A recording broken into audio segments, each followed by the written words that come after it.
जय श्री कृष्ण। दोस्तों, भागवत गीता में सनातन धर्म की नीतियों का स्पष्ट वर्णन है। गीता में 18 अध्याय और 700 श्लोक हैं। इसी ज्ञान रूपी महासागर की कुछ बूंदें सार के रूप में यहाँ प्रस्तुत की गई है। इन बूंदों को ग्रहण करके आप अपने जीवन को आशाओं से भर सकते हैं।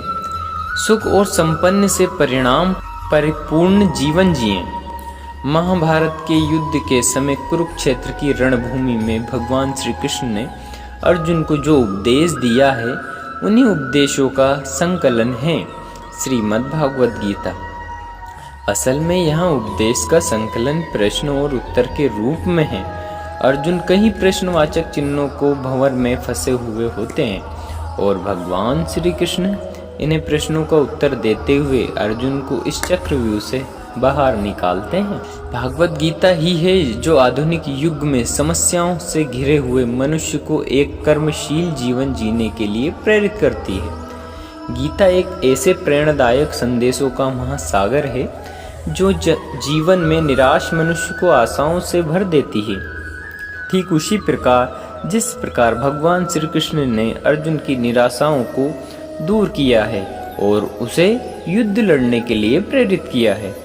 आज की इस भक्ति दौड़ती जिंदगी में मानव को उनके मन को, उनकी आत्मा को अगर कोई शांति स्थिर और संचित कर रखा है तो वहाँ है नकारात्मक के ये 3 द्वार होते हैं: वासना, क्रोध और लालच।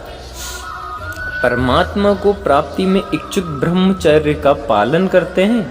एक ज्ञानवान व्यक्ति कभी भी काम सुख में आनंद नहीं लेता है। कोई भी इंसान जन्म से नहीं बल्कि अपने कर्म से महान होता है। प्रबुद्ध व्यक्तियों के लिए गंदगी का ढेर पत्थर और सोना समान। समय से पहले और भाग्य से अधिक कभी किसी को कुछ नहीं मिल सकता। कर्म के बिना फल की अभिलाषा करना व्यक्ति की सबसे बड़ी मूर्खता है। यहाँ सृष्टि कर्म क्षेत्र है, बिना कर्म किए यहाँ कुछ भी हासिल नहीं हो सकता। जो मन को नियंत्रण में नहीं रख सकते उनके लिए वहाँ शत्रु के समान कार्य करता है। जो दान बिना सत्कार के कुपुत्र को दिया जाता है वहाँ तमाश दान कहलाता है।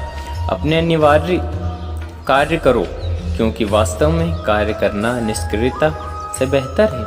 संदेह करने वाले व्यक्ति के लिए प्रसन्नता ना इस लोक में है ना ही कहीं और।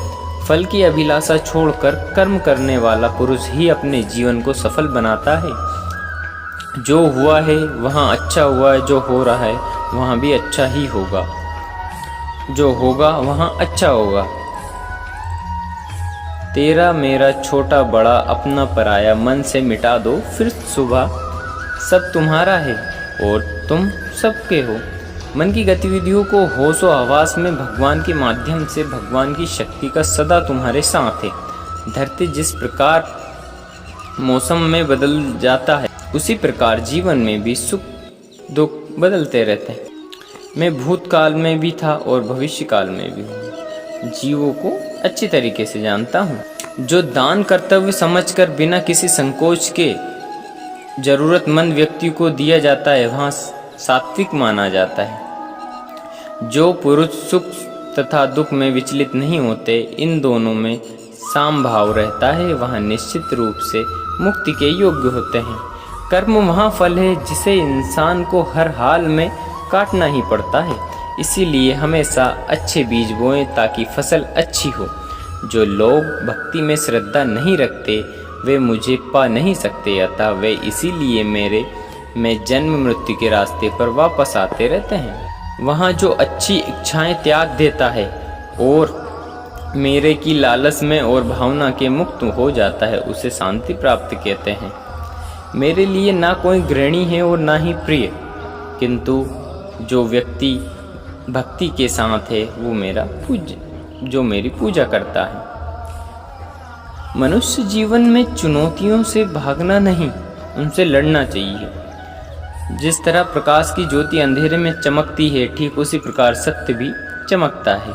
इसीलिए हमेशा सत्य की राह पर ही चलें। जब जब धरती पर पाप बढ़ा है, अहंकार बढ़ा है, अधर्म बढ़ा है, तो उसका विनाश करने, धर्म की पुनः स्थापना करने हेतु मैं अवश्य अवतार लेता हूँ। जन्म लेने वाले के लिए मृत्यु उतनी ही निश्चित है जितनी मृत्यु वाले के लिए जन्म लेना।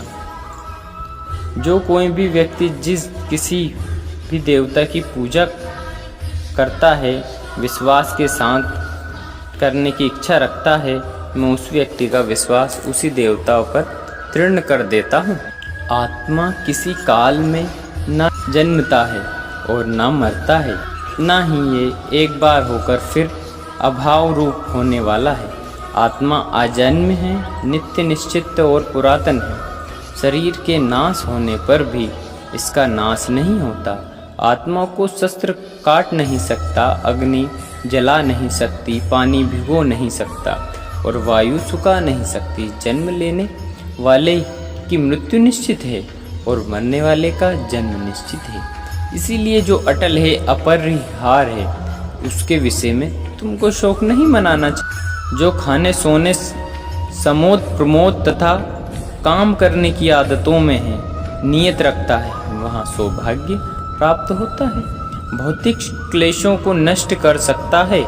हे महाभाव, निसंदेह मन चंचल है और कठिनता के वश में होने वाला है, परंतु हे कुंती पुत्र, उसे अभ्यास और वैराग्य के द्वारा ही वश में किया जा सकता है। इंसान की संपत्ति ना दौलत है ना धन है, उसकी संपत्ति तो उसका हंसता हुआ परिवार और संतुष्ट मन है। बड़प्पन वहाँ गुण है जो पद से नहीं संस्कार से प्राप्त होता है।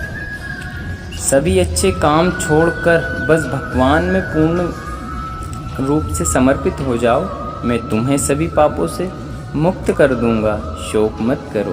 अहंकार करने पर इंसान की प्रतिष्ठा, वश, वैभव तीनों ही समाप्त हो जाते हैं। गंदगी का ढेर और पत्थर का सोना कभी समान नहीं होता। अगर तुम्हें किसी ने दुखी किया है तो बुरा मत मानना। उसी पेड़ पर पत्थर मारे जाते हैं जो पेड़ के फल मीठे होते हैं।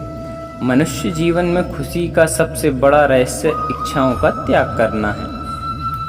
जिसमें प्रेम हो वहाँ हर रिश्ता एक बंधन है, वरना यूं ही नहीं राधे के साथ देव की नंदन है।